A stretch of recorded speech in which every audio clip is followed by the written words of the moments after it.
If you're in the education field, you're in it because you want to make a difference. We all want to help students grow, to help them become responsible, productive citizens and lifelong learners.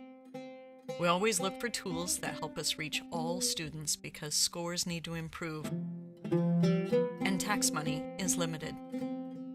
I was a passionate teacher of over 20 years, but I was worried whether I was making an impact. My students from disadvantaged backgrounds had real struggles, and I wanted to present answers to my administration rather than just more problems. In September of 2017, there were 30 kids in my class, 3 with autism, and many others with challenges like stress migraines, ADHD, anger management issues, depressions, and more. One student, we'll call him G, wouldn't connect with anyone except his paraprofessional. He wouldn't even ask to go to the bathroom if she wasn't around. The administration was pushing hard for test scores and high-level goals. Kids were in front of a computer for the entire week under fluorescent lights, desks in rows. We were really struggling. Was I developing a love for learning or creating responsible citizens?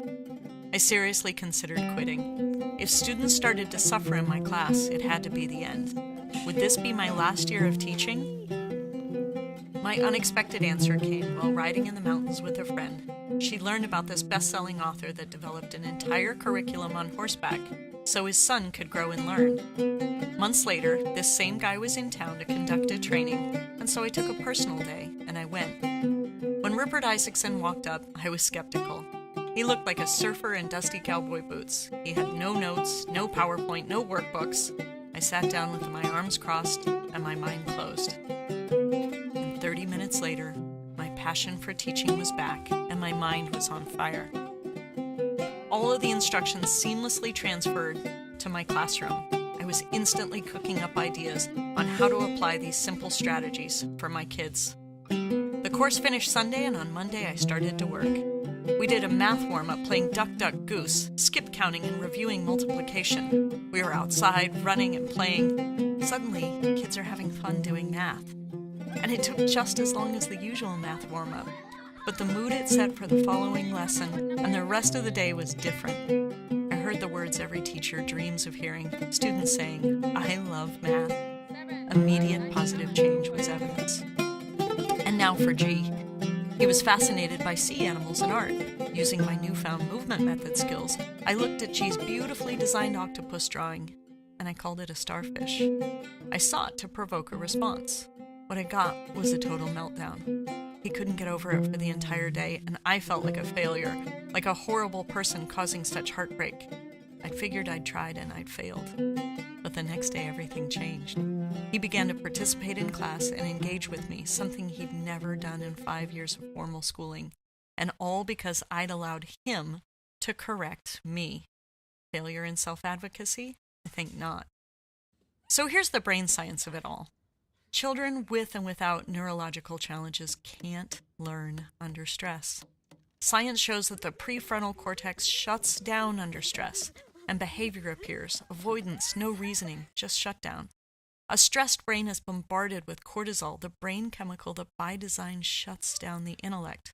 So the only logical treatment is to de-stress the physical and the human environment. Our radical idea will make you uncomfortable. Because we in the industrialized world have this pathological aversion to indulging a child.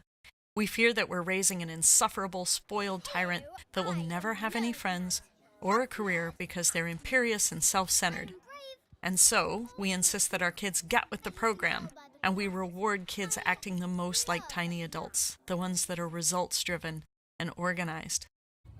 But if stress situations cause panic and anxiety, we have proof that these emotions chemically cripple the learning in the brain.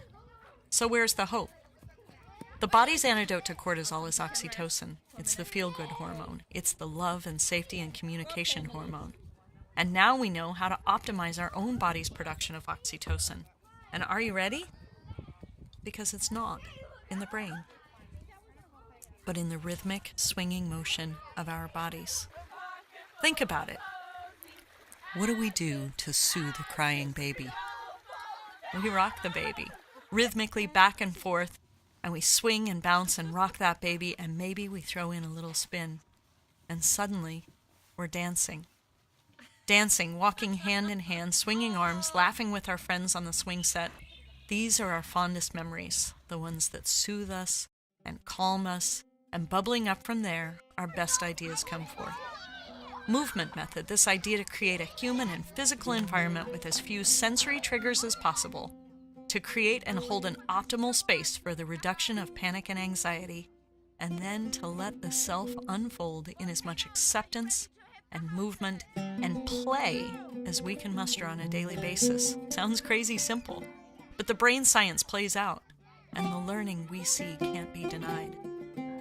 I've worked with and collaborated with international specialists, and movement method is the best professional development in the field of education. It motivated me to reinvent my public school classroom to the point where we're now a model classroom in causing positive learning environment change while improving test scores of every student.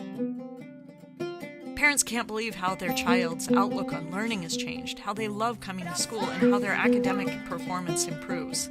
This is a consistent message from 100% of the parents. Our district leadership was so impressed with the positive impact that for the first time ever in Colorado history, we got finance to train our paraprofessionals in this method because it works. Other districts and international schools are eager to move forward and allow their schools to follow us in our innovative footsteps. I have case study after case study presenting evidence of the positive impact, and I've only just begun. Movement methods should be implemented in every school and teaching environment. Our dangerous idea is for this respect for the physical and psychological need for a developing brain to unfold in a space of serenity and an absence of sensory and emotional triggers in movement is anything but an indulgence. It's the only logical, intelligent, and humane path.